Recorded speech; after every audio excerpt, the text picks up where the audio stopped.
You're looking at the cover of Anna Karenina. Yep, one of the greatest novels ever written. But here's the thing. The story behind the book, it's every bit as dramatic, as tragic, and as complex as the one on the page. You see, to really get the art, you've got to understand the artist. And in this case, that means getting inside the head of Leo Tolstoy, a true man of contradictions. It all starts with what might just be the most famous opening line in literary history. All happy families are alike. Each unhappy family is unhappy in its own way.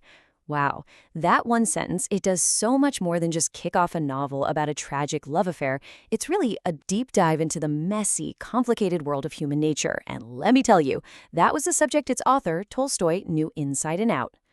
So here's the deal. You just can't appreciate the full power of his writing without getting a handle on the huge, lifelong battles that were raging inside the man himself.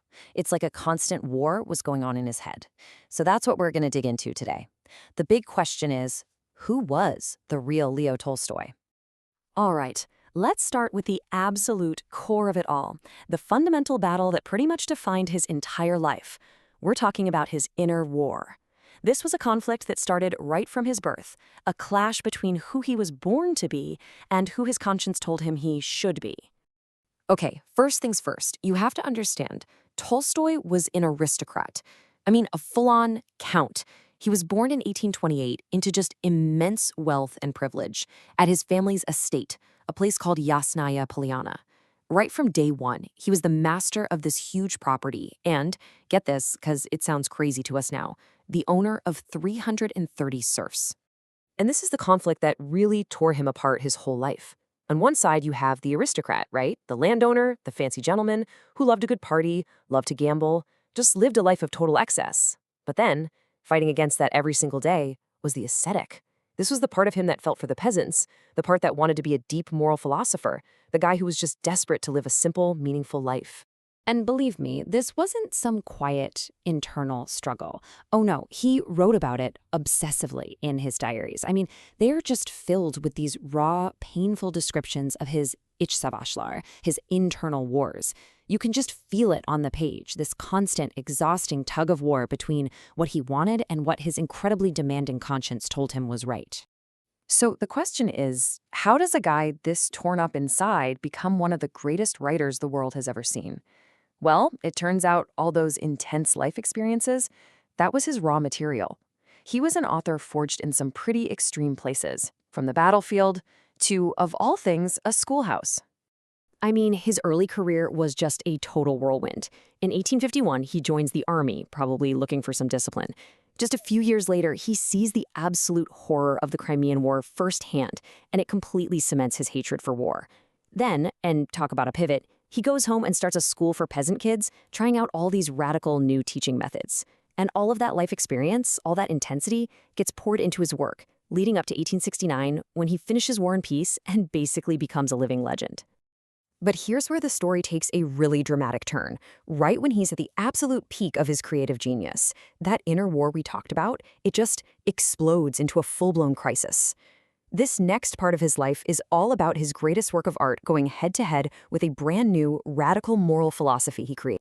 So between 1873 and 1877, he channeled everything he had into writing Anna Karenina. And this was not an easy process. It was grueling. He actually said he felt like he left pieces of his own flesh in the inkwell. You can just imagine the intensity. And the results? Well, it was a masterpiece. Everyone knew it. I mean, even his biggest literary rival, the great Fyodor Dostoevsky, called it kusursus, which means flawless, a perfect work of art. Coming from him, that's huge. It really seemed like Tolstoy had done it. He'd achieved artistic immortality. And then, the whole thing just gets turned on its head. In a truly shocking twist, the very man who created this perfect work of art decided to reject it, all of it.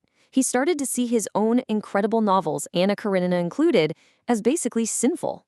You see, after this massive spiritual crisis, he came up with a whole new moral philosophy. People started calling it Tolstoyism. He basically renounced all his famous books and dedicated the rest of his life to what he believed was a much higher calling, figuring out a new, simpler, more righteous way to live. And at its core, this whole philosophy was built on two main ideas. They sound simple, but they were actually pretty radical. First, love all people. Simple as that, drawing from the heart of Christian teachings. And second, do not resist evil with more evil. Now, this idea, the principle of nonviolent resistance, is incredibly important. It would later go on to inspire people like Muhammad Gandhi and Martin Luther King Jr. I mean, think about that. His ideas had this massive global impact that went way beyond just books. And all of this brings us to the final and honestly the most tragic chapter of his life. This is where all those contradictions he'd been wrestling with for decades, well, they finally just snapped. Here was the core problem, the thing he just couldn't solve. He was preaching about simplicity, about poverty, while still living a life of a rich count. That massive disconnect, preaching about a simple life from inside his huge estate with his family and servants all around him, it just became this unbearable psychological torture for him. So what did he do? In the middle of a freezing winter night in 1910, at 82 years old, Tolstoy makes this one last desperate move. He literally runs away from home. In secret. He was trying to escape it all, his family, his money, his fame, all the contradictions that had chased him his entire life. But he was an old man and his health just couldn't take it. Just a few days into his journey, he died of pneumonia. And the worst part, his very private escape became a huge public spectacle at a remote little train station. Ultimately, they brought him back home. They buried him at Yasnaya Polyana in a simple, unmarked grave. But the spot they chose is so meaningful. It's the exact spot where, when he was just a little boy, his older brother told him a magical green stick was buried, a stick that was supposed to hold the secret to all human happiness. You know, in a way, his entire life was just a search for that green stick, for that one simple truth. He never found it. He never found that green stick. He never really solved his contradictions. He spent 82 long years searching, constantly searching for the perfect way to live. And that leaves us with one last big thought to chew on. What if he missed the point? What if the search itself was the answer all along?